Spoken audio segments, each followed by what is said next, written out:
In last 2 days, China and India both have announced disengagement from the standoff at the line of actual control in eastern Ladakh. While it is understandable that the standoff was becoming very long and there is a financial cost and there is a human cost and the winters were also getting severe, and therefore there was a pressure to come to an agreement, and that's what both have done.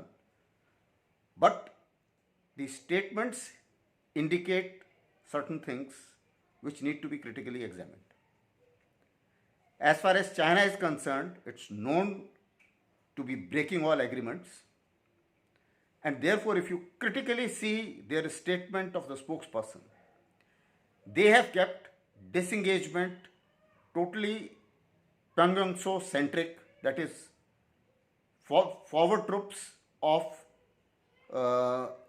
Pyongyang-so north and south, they disengage. Now that is what is their statement.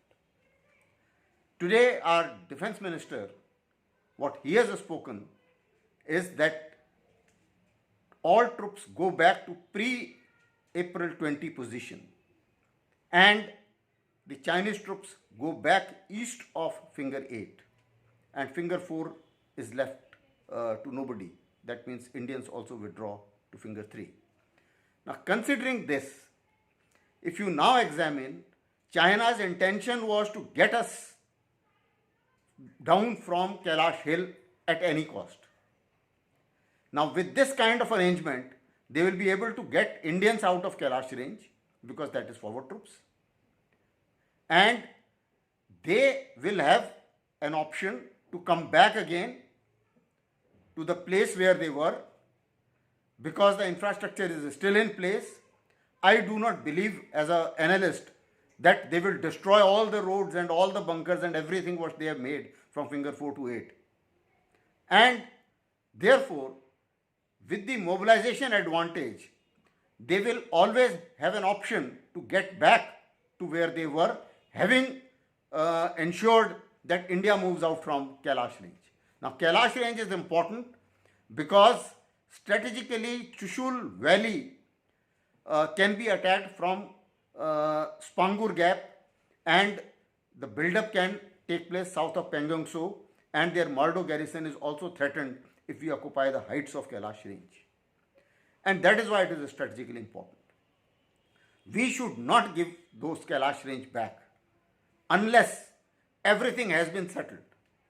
Let's be frank, LAC has not been demarcated, and therefore the standoffs are going to continue. This is not the last standoff, and therefore if you give the only leverage you have, we are ensuring that perhaps China has an advantage, that subsequently he will ensure that you don't get onto Kailash range by any stretch of imagination. So therefore, I think we will have to see as to what are the phases, because all the information is not in public domain. So it will not be appropriate to criticize as to what has been negotiated. Our troops have done a great job to ensure that their encroachment is halted and has been appropriately replied. But notwithstanding that, we need to be careful of China's game, which is encroachment everywhere.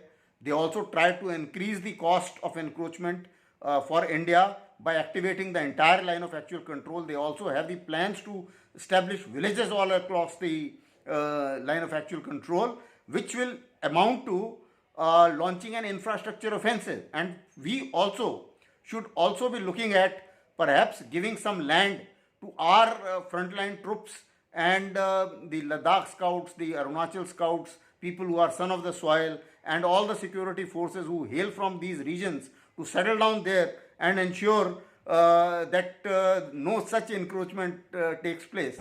So I think we will have to play by the strategy of China one-to-one. We will have to take Chinese challenges up front, and these agreements, the actual truth will come out as to how they are going to play out once they are implemented and not before that.